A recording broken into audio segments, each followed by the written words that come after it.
আমি এই মুহূর্তে অবস্থান করছি রাজধানীর কারওয়ান বাজারের পাইকারি পণ্যের যে বাজার, সেই বাজারের ছুরি দা বটির দোকানগুলোর সামনে এবং আমার ক্যামেরার মাধ্যমে পেছনে নিশ্চয়ই দেখতে পাচ্ছেন যে ক্রেতাদের যে পরিমাণ উপচে পড়া ভিড় তৈরি হয়েছে, যেখানে আসলে কথা বলার মতো কিংবা তিল ধারণের মতো জায়গা নেই বললেই চলে। আমরা বিক্রেতাদের সাথে কথা বলেছি, অনেক বিক্রেতাই আমাদেরকে বলেছেন তারা আসলে অনেকেই 5 থেকে 7 লাখ টাকা পর্যন্ত বিক্রির আশা নিয়ে তারা এই ব্যবসা করছেন এবং যেহেতু কোরবানের সময়ে মূলত এই ব্যবসাটা অনেক বেশি চাহিদা থাকে এবং এই ছুরি দা বটি চাপাতির মতো প্রয়োজনীয় যেসব সরঞ্জাম, সেই সরঞ্জামের চাহিদা থাকে, তো সে কারণে তাদের আসলে বছরের ঠিক এই সময়টাতে তাদের বিক্রিটা অনেক বেশি ভালো হয় এবং তারা আশা করছেন এখন যেহেতু দিনের ঠিক মধ্যভাগ এবং সারা রাত পর্যন্ত এই বেচাকেনা চলবে এবং এই পুরো সময়টাতে তারা তাদের চাহিদা মতো বিক্রি করতে পারবেন এবং যেহেতু এখন রাজধানীতে বিভিন্ন সময় দিনের বিভিন্ন সময়ে বৃষ্টি হচ্ছে, সেই বৃষ্টির কারণে বেচাকেনায় কিছুটা ব্যাঘাত ঘটছে, তবে তারা আশা করছেন যে সব কিছু ছাপিয়ে যেহেতু বছরের একটি মাত্র দিন, যে দিনে আসলে ক্রেতারা তাদের কোরবানি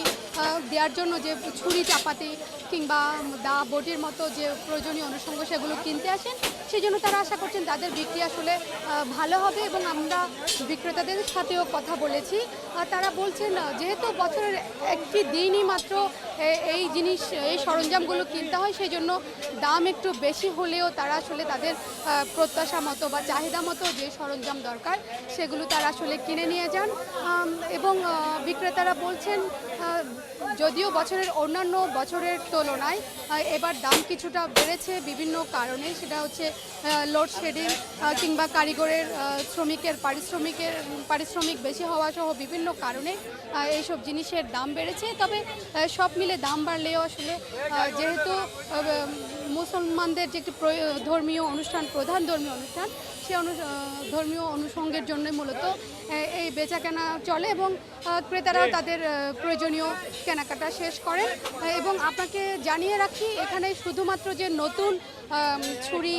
বটি চাপাতির মতো অনুষঙ্গ বিক্রি হচ্ছে তা নয়, অনেকেই তাদের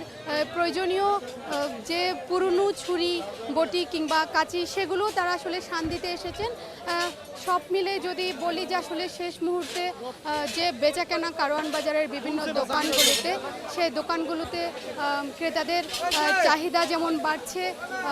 সেই বেচাকেনাও চলছে সমানভাবে এবং আমরা দেখেছি যে প্রয়োজনীয় যে ছুরি কাঁচি, পুরনো যেসব ছুরি কাঁচি সেগুলো ধার দিতে বিক্রেতারা তাদের বাড়ি থেকে নিয়ে আসছেন এবং এখানে অনেক দোকানে আমরা দেখেছি যে তাদের অস্থায়ীভাবে যে শান মেশিনগুলো আছে,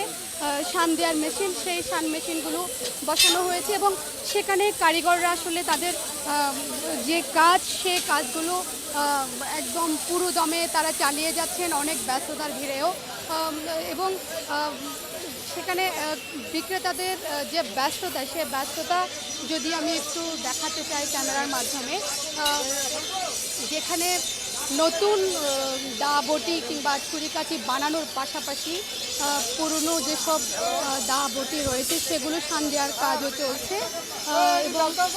এই কাজে যেসব কারিগর রয়েছেন তাদের আসলে এই মুহূর্তে বলা যায় যে নিঃশ্বাস নেওয়ার মতো সময়ও আসলে তাদের হাতে নাই,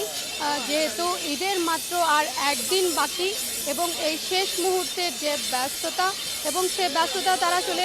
আনন্দের সাথে নিচ্ছেন, যেহেতু এটা একটা বছরের নির্দিষ্ট একটি দিনের ব্যবসা। সে ব্যবসার কারণে তাদের যত ব্যস্ততা মূলত কারিগর কিংবা দোকান মালিক, শ্রমিক প্রত্যেকেই বেশ আনন্দ নিয়ে তারা আসলে তাদের কাজগুলো চালিয়ে যাচ্ছেন এবং তারা আশা করছেন যে যেহেতু রাত পর্যন্ত এ বেচাকেনা চলবে, সব মিলে বিক্রেতাদের আনাগোড়া আরও বেশি বাড়বে, কারণ অনেক বিক্রেতাই এখনও পর্যন্ত তাদের যে প্রিয় কোরবানি দেওয়ার জন্য যে পশু, সে পশু এখনও কিনে শেষ করতে পারেননি। তো সে পশু কেনা শেষ করেও আসলে অনেকেই হয়তো তাদের শেষ মুহূর্তে যে ছুরি বটি কিংবা চাপাতি কেনার জন্য যে কাজ সেগুলো তারা আসলে কিনতে আসবেন, সে কাজগুলো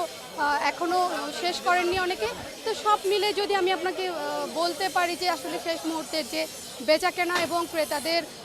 ব্যস্ততা, বিক্রেতাদের ব্যস্ততা সব মিলে আসলে জমজমাট যে ঈদের আমেজ সেটি এখন চলছে। তো আমার কাছে এই ছিল সর্বশেষ।